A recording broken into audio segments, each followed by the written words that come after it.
with the 71st Infantry Regiment out of New York, and went into the service in August 43. Had our basic training at Fort Eustis, Virginia, and from Fort Eustis, Virginia, went to camp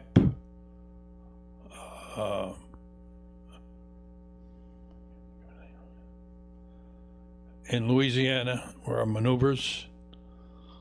From there, we went to Kansas, to Camp Phillips, to receive more training, and then over to Boston area for embarkation to Europe and the war.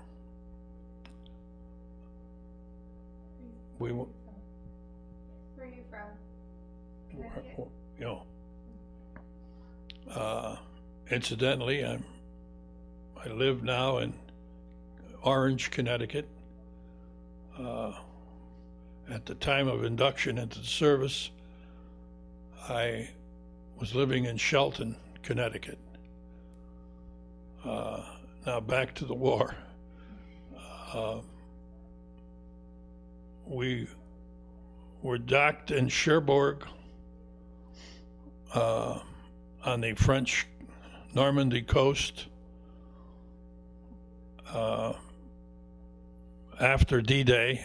It was in August 1944. Went down into France at the southern tip of the Allied forces, next to the Free French, which were fighting on one of our flanks. After finding ourselves dug in and confronting the enemy with various assaults, the enemy, prior to the Battle of the Bulge, which was in the northern part of France, because we were all wondering where the Germans would make their last counterattack, and we thought it would be in the southern part of France, but that was kind of a fake probe, and the real probe came to the northern part, which is now known as the Battle of the Bulge. Prior to the Battle of the Bulge, I was captured in a small town in France called WWII on Thanksgiving Day, 1944, and became a prisoner of war until May 1945, and was liberated by Patton's Third Army, released, and were sent back to a supposedly motor pool that would take us back out of action. What happened was we took the wrong road, and I was captured again for the second time and taken into civilian internment. It wasn't really the army. There was shelling going on. Towns were, the towns that we were in were using their air raid shelters rather than prison camps. And in one case, we decided to stay up out of the police stations and take our chances up above with the shelling, because we were concerned that the people in Germany were kind of angry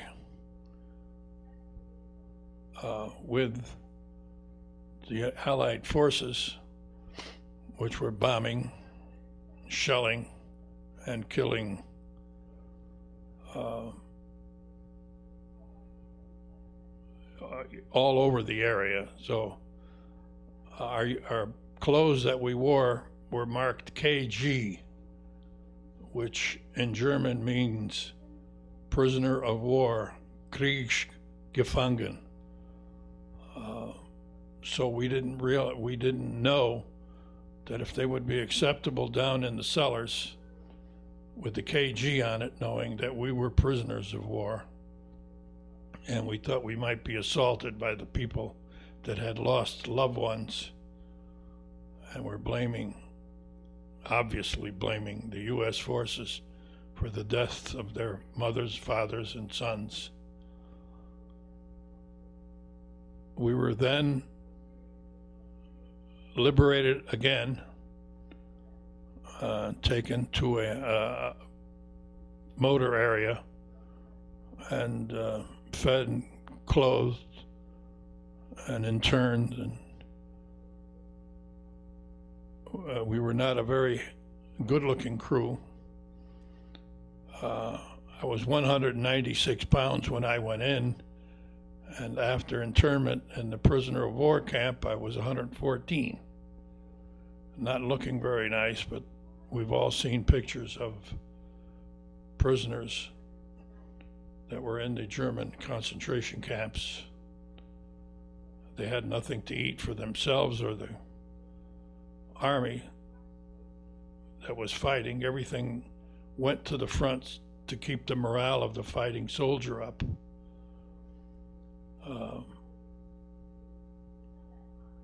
So I was very fortunate and blessed to come out of the war.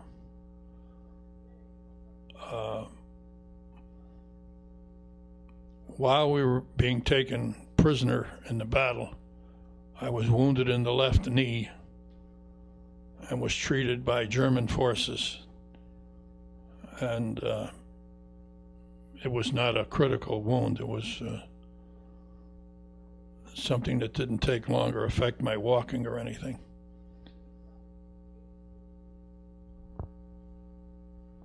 I'm going to ask you some other questions. They want to know, how did you stay in touch with your family before you were... We had supposedly had Red Cross officials, and we were allowed to write letters and give them to the Red Cross. They were censored and then sent to a Red Cross for further mailing to families in the U.S. My mother received a telegram from the War Department that I was missing in action and presumed dead.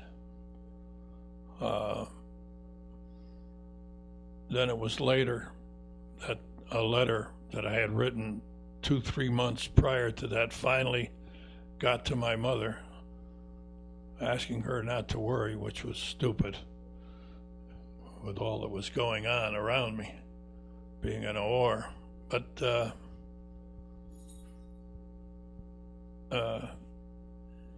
it was rejuvenation that I was still here prior to coming back to the United States.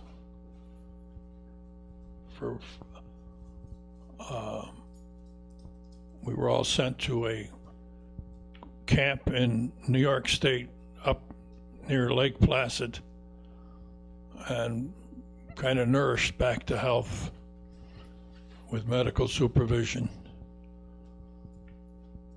Do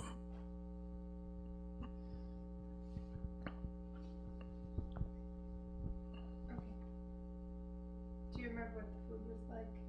What? Do you remember what the food was like before you, when you first got over there? Germans? Or even before that? Oh, food was good. Food. You want to go out? Go see him.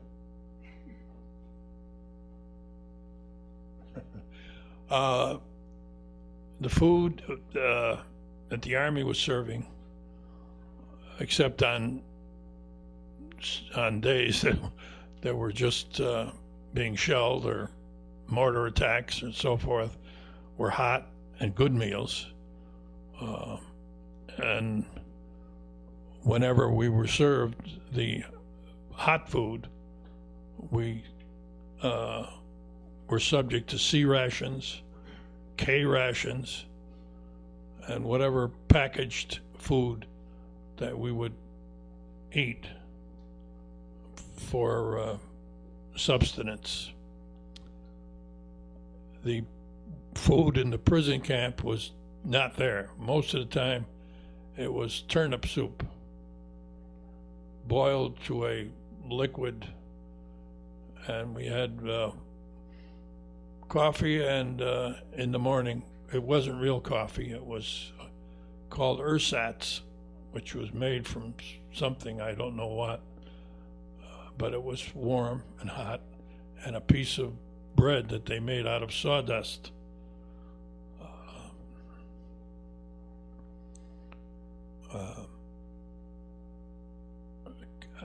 I can't remember. I remember eating grass.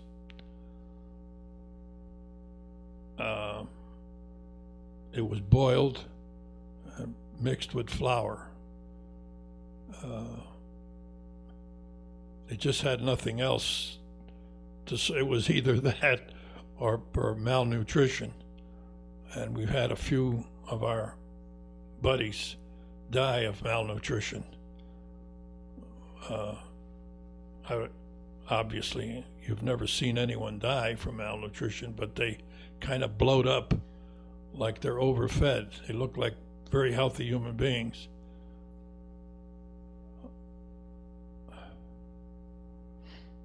But that's just the effects of not eating and no nutrition into the body. We had to, if you became ill, we had to walk, I think it was 10, 11 miles to an area that had one doctor. And if it had to be very, very serious if you were being treated at all. Otherwise, you were just sent back to your original area. Because while we were in the prisoner camps, we were sent out to fill bomb craters that were being made by U.S. planes over rail yards, and this was against all the rules of war, but unfortunately the Germans did not follow the rules of war. So there was no concern about dates, where we were. All we were concerned with was making it alive and getting back, hopefully, to our families. What kept you going? The only thing that kept us going was love for our families, faith in God, and I don't know if you would call it good fortune or luck. With all the means of war that we're faced with every day, it's amazing that with all that was flying around, you were just never hit in an area that would take your life away. And we've seen much of that. How did you keep yourselves entertained when you first enlisted and first got over? As far as staying alive, there was no plan, thought. It was waking up in the morning and not knowing what the day was going to bring. But when you are faced with death every day, we were under mortar attacks, artillery attacks, air raids. And it was just so much of a concern that life at any moment would leave your body. There were people trying to kill you because of your uniform, and we the same for them.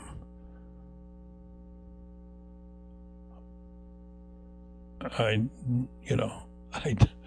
don't want to sound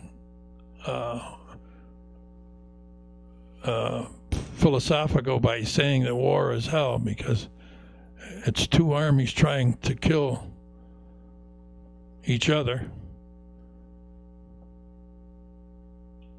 for reasons that we thought were important. Folks back home, freedom, religion, the right way to live. So whatever type of war it is, religious, idealism, or whatever type, it's just not the right way to settle things, in my opinion. Before you were taken prisoner, do you remember any humorous events or stories sharing with the guys over there? Say it again. Do you remember any funny stories or humorous events that happened with your friends, your fellow? Before I was... Before you were taken?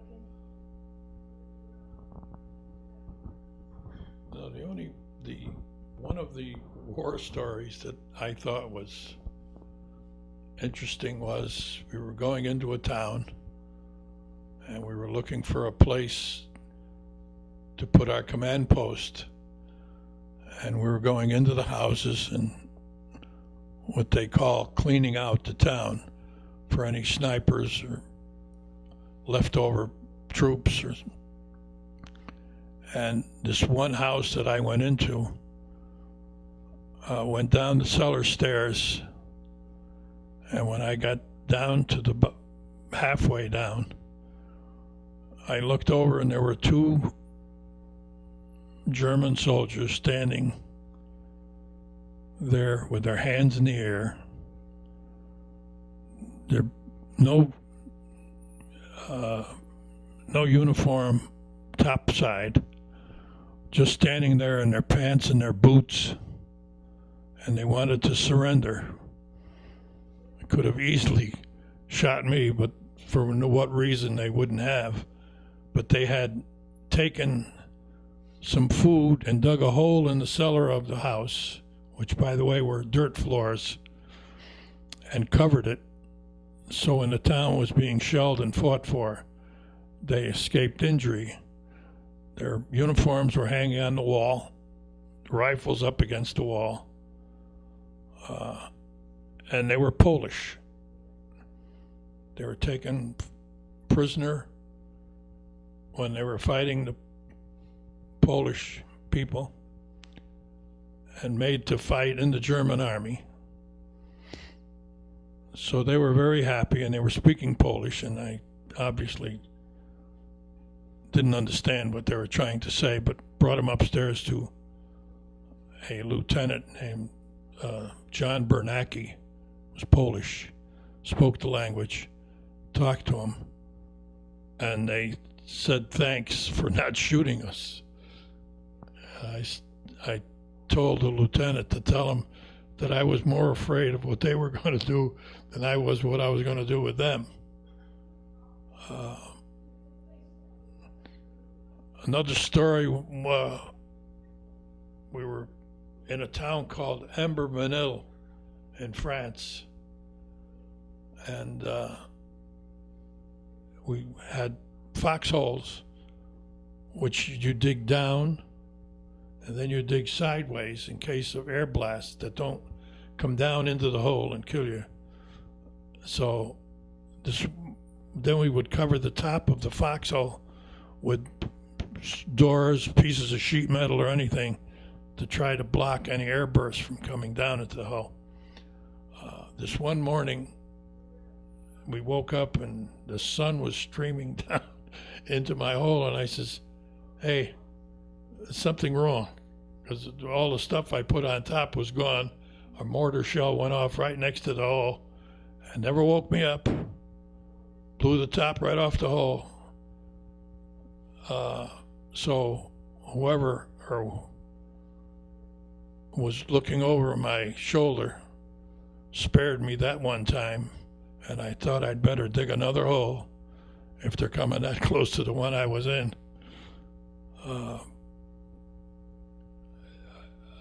I guess amazing stories can be told by individuals that were sent over to Europe to fight oppression.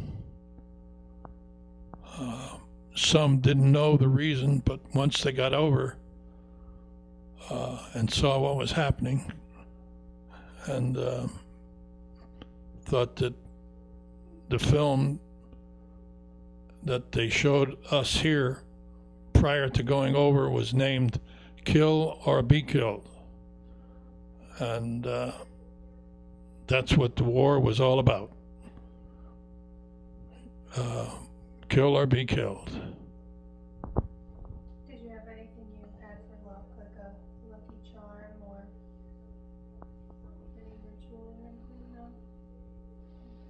What did you think of any? The only thing I had was my prayers. That's all I had. What did you think of any higher officers? Any what? Higher officers, commanding officers. I have a story to tell, and my commanding officer was, when we were in this, prior to the night of being captured, was named Captain Bushcamper. And during the shelling and the fighting for the town, the command post, which is where I was, with 30 to 40 other people,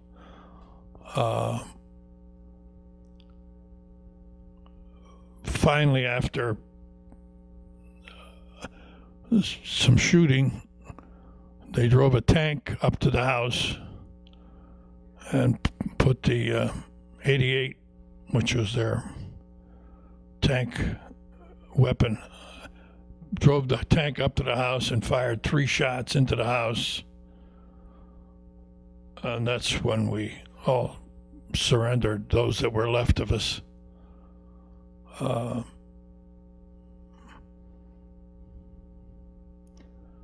But they didn't get Major Bushcamper.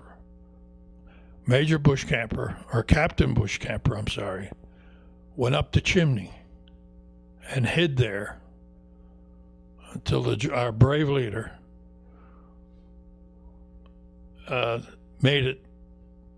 was liberated by our forces when they took the town back.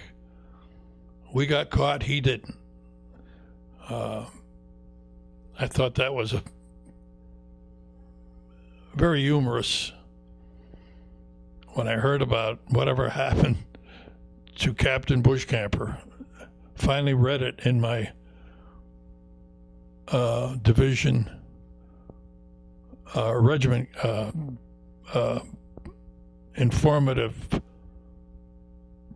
book that I purchased after I got out of the service. Read about his escape and hiding in the chimney. Every time I think about it, there's one other story I was going to tell.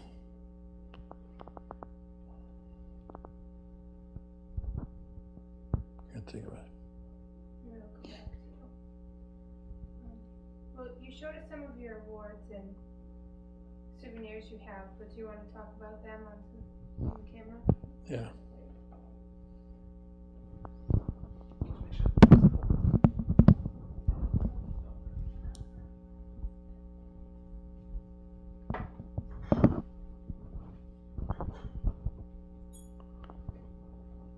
This is a Purple Heart that was awarded to me for wounds received in action the night that I was captured. I'm proud of it, but I really don't feel it's anything that the difference between what I'm looking at, this Purple Heart, and being hit somewhere else and dying. The medal doesn't seem to be that important.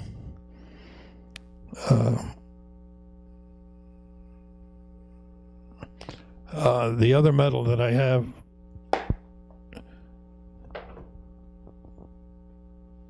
was given to prisoners of war, and it's the Barbed Wire Club. That's what they called it.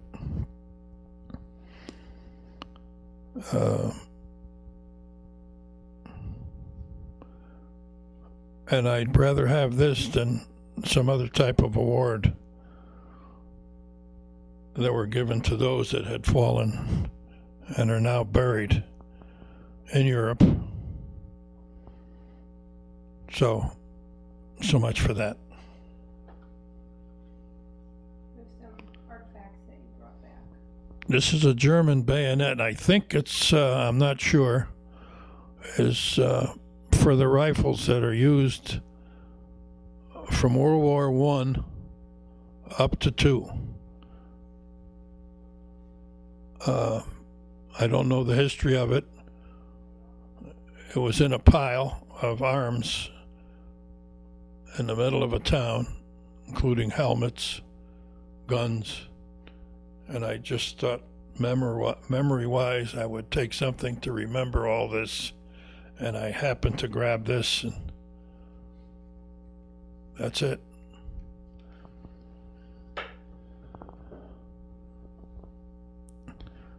This medal has nothing to do with me, except I'm in possession of it. It was given to me by someone who knew.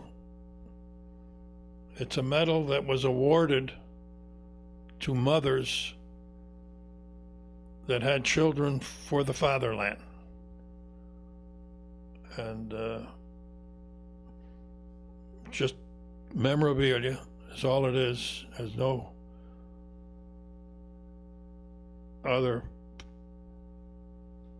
memory or feeling for it.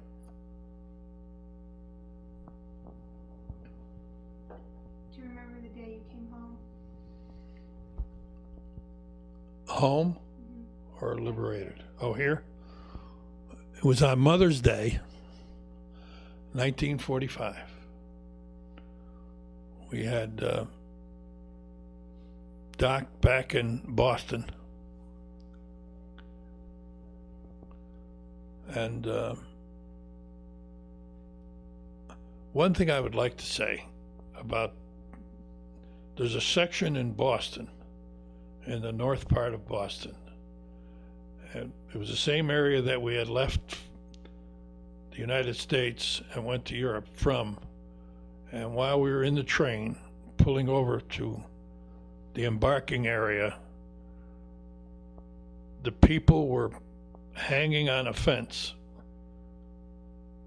trying to get over it, tears in their eyes, all kinds of cookies, cooked food they wanted to give to us.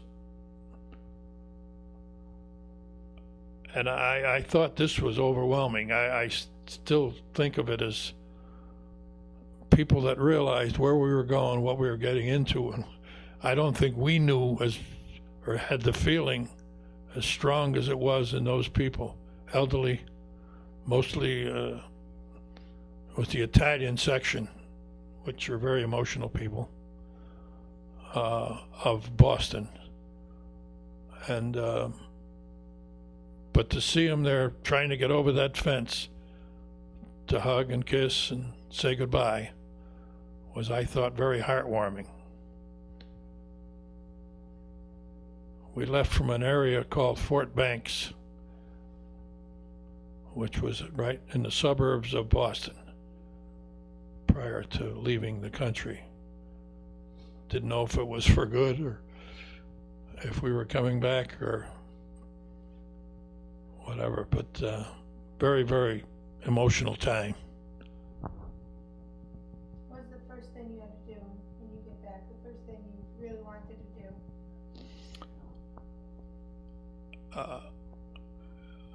On arriving back here, obviously the most important thing was to see my family, mother, father, brothers.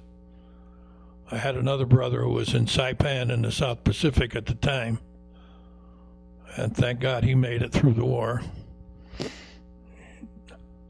But the most important thing was for me to unite myself with my family. And I got home, it was 3 in the morning. And I took a cab from the train station to my home. Walked in the house, and there was no one there till I said, I'm home. And first one out was my mother. And my father, half asleep, came down the hall, gave me a little hug, and went back to bed like I was down the corner drugstore.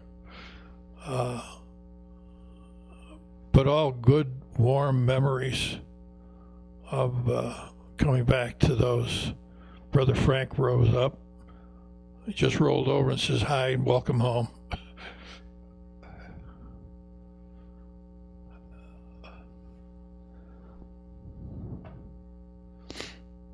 But anyway, uniting with the family, I think, was the most important thing on my mind coming back to the USA.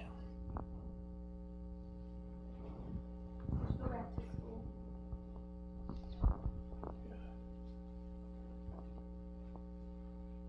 What'd you say? Did you go back to school? You could take your time. School? Yeah. No. No, I when I came back home looking for work,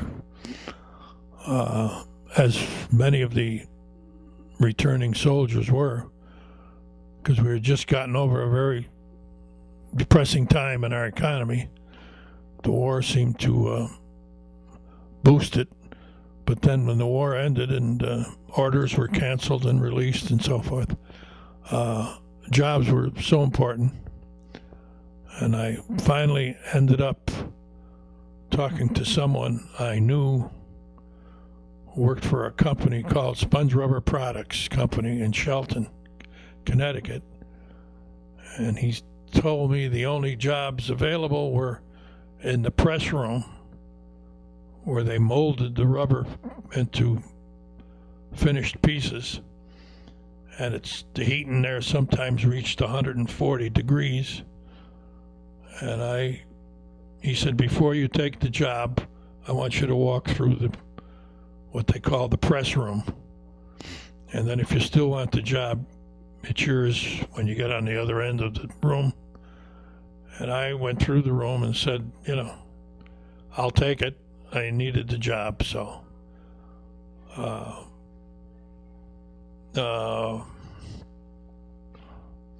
worked there.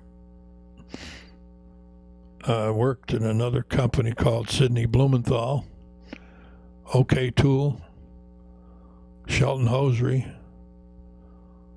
Wherever there were jobs, we took them, for as low as 25 cents an hour.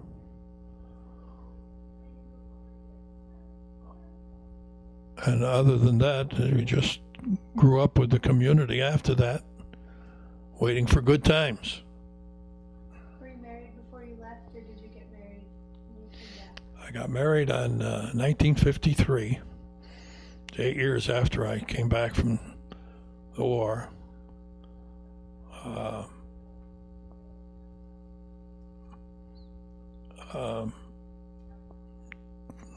June 13, 1953. Been married to a very loving woman who's still with me, thank God. And our lifetime together has been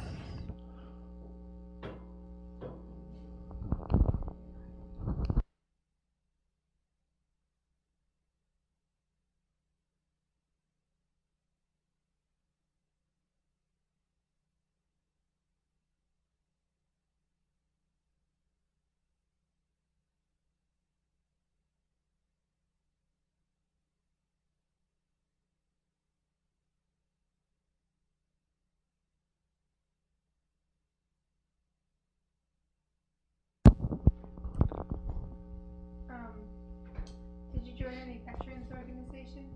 Say what? Did you join any vet organizations when you came back? I never joined a veterans organization because I always knew that if I did, when they had their meetings, I would have to talk about the war, and I didn't want to do that because too emotional for me to tell these stories over and over in front of people. So I never joined an organization. Even I was approached by the people that ran an organization from the division that I was with, who got together every year in a hotel somewhere and talked about. I never wanted to do that, so I never joined anything or didn't want to listen to. And today, you'd be surprised, many of the veterans that are still with us don't like talking about their experiences because it kind of brings back memories, and the few tears that I've shedded here today are proof of not being able to discuss this, but it's good sometimes to talk about it. Like a lot of times I'll be talking to people and start thinking of something that happened to me, and even my wife will say, gee, I never heard that story before. So there are things in there that are buried in your mind that you just can't think about until somebody stirs it up, and the thoughts come back to you, and a lot of things happen. And I feel, strongly about these people that were in the service for 8-10 years, the stories that they must tell. I just can't believe that. I don't know how thick the book would be if he had to retain all the things that happened to him and put into thoughts. I've had people suggest to me, you ought to write a book or get someone to help you write it, because enough happened to you in the short time you were in the service, short time. Things are happening every day, and you just don't remember the next day what happened to you that particular day. So I'm here, thank God, and I don't know what else to say. That's it. If you don't have anything else, that's fine. So thank you for the opportunity to share this information with you, and God bless America.